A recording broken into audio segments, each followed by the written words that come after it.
ये खैमों का मंज़र है।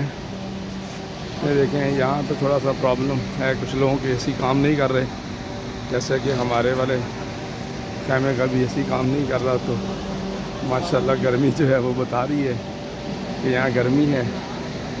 इस तरह खैमे हैं ये, और इधर राइट साइड पे औरतों के हैं और ये इधर मर्दों के हैं। ये वाले मर्दों के हैं, ये देखें ऐसे, और इधर ये इस तरफ औरतों के खैमे हैं। ये और ये ऊपर लगे हुए हैं कूलर वगैरह। ये गली हैं ऊपर, ये नंबर हैं ऐसे, ये यूँ नंबर हैं।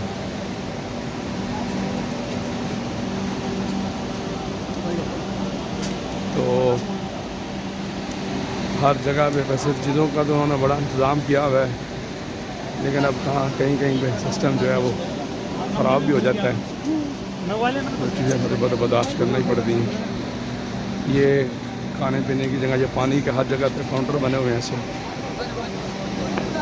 ये देखें, ये पानी के लिए चीज़ें मुयस्सर हैं, वो फ्री मुयस्सर है, पानी की बोतल्स हैं हर जगह पे कि लोग इसको पी सकते हैं।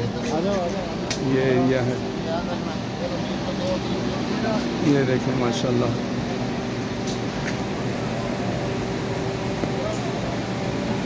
ये देख रहे हैं, इधर भी ऐसी है, ये सारे एरिया मुयस्सर है।